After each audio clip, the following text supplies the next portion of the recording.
مولانا خادم حسین رضوی رحمۃ اللہ علیہ کو لوگ صرف تحریک لبیک کے حوالے سے جانتے ہیں، حالانکہ ان کا جو کیریئر ہے وہ بہت پرانا ہے۔ مولانا بنیادی طور پر ایک استاد تھے، ایک شیخ الحدیث تھے۔ ان کا جو بیسک کارنامہ ہے وہ یہ ہے کہ وہ درجنوں نہیں سینکڑوں علماء کے استاد ہیں، سینکڑوں علماء، یعنی میں نے سوچ سمجھ کے لفظ کہا، انہوں نے سینکڑوں لوگوں کو رسول اللہ کا دین پڑھایا ہے، اور ان کے اب شاگردوں کے شاگرد بھی مدرسوں میں پڑھا۔ مولانا ایک بڑے غریب سے سادے سے گھرانے میں وہ پیدا ہوئے تھے، انہوں نے بڑی سادہ اور آخر تک زندگی انہوں نے وفاداری والی گزاری، سادگی والی گزاری، حسین گزاری۔ کسی شخص کے ایک ہوتا ہے کسی کے نظریے سے اختلاف کرنا، ایک ہوتا ہے کسی کے طریقہ کار سے اختلاف کرنا۔ کچھ لوگوں نے ان کے طریقہ کار سے اختلاف کیا ہے، لیکن ان بندے کا نظریہ اتنا شاندار تھا کہ نظریے سے کسی نے اختلاف نہیں کی۔ لوگوں نے یہ ضرور کہا کہ یہ فلانی بات اس طرح ہو جاتی تو ٹھیک تھا، لیکن یہ سب نے کہا کہ بندہ بات ٹھیک کرتا ہے۔ نظریے سے، فکر سے لوگ مطمئن ہو جائیں کسی زندہ کیا رہتا ہے؟ نظریہ۔ زندہ کیا رہتا ہے؟ نظریہ۔ فکری طور پر ایک خوبصورت آدمی تھے، بڑے منجے ہوئے آدمی تھے، وزادار آدمی تھے، ایک صاف ستھرے آدمی تھے۔ میری ان سے ملاقات اس وقت ہوئی تھی پہلی دفعہ جب وہ بالکل ٹھیک تھے، ٹانگوں پہ چلتے تھے۔ ان کے جو استاد گرامی تھے حضرت مولانا عبدالحکیم صاحب شرف قادری رحمۃ اللہ علیہ، بہت جید عالم تھے۔ میں ان کو ملنے کے لیے جاتا تھا تو حضرت بھی وہاں پڑھایا کرتے تھے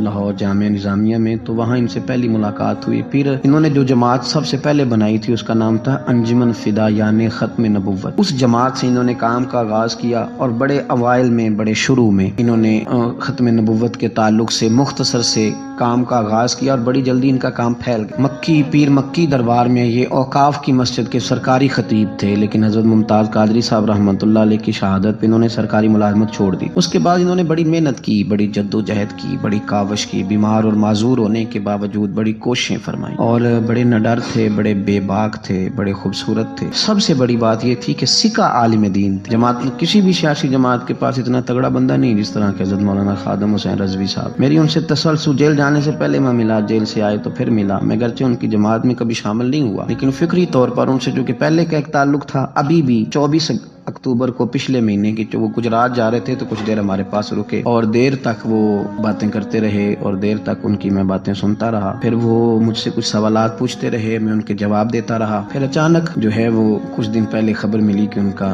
طبیعت ان کی بڑی علیل ہے۔ میں نے تیمارداری کے لیے کچھ ان کے جو قریبی لوگ تھے ان سے رابطہ کیا، بتایا کہ آپ ٹھیک ہیں، آپ تھوڑے بیمار ہیں۔ پھر کل اللہ تبارک و تعالیٰ کا فیصلہ ہے، قدرت آئے، اور تیزی کے ساتھ لوگ اٹھ گئے۔ اس 2020 نے بہت سارے لوگ اہل سنت کے لیے، لیکن اس شخص کا جانا وہ زیادہ ہی تکلیف دے گیا۔ دل مائل نہیں ہوا، میں تو ناشتہ نہیں کر پایا۔ اس طرح کے لوگ کم آتے ہیں دنیا میں، اور شاید ان لوگوں کا وقت بھی تھوڑا ہوتا ہے، اور اللہ پاک شاید ایسے لوگوں کو جلدی ہی اپنی بارگاہ ناز کی طرف لے جاتا ہے۔ ایک شعر جگر مراد آبادی نے کہا تھا کہ جگر راہ وفا میں نقش ایسے چھوڑ آیا، میں جس منزل سے گزرا ہوں وہ اب تک یاد کرتی ہے۔ اور مجھے نا ایک دفعہ کسی شخص نے کہا کہ آپ کے خاندان کا قبرستان کہاں کر کے ہے۔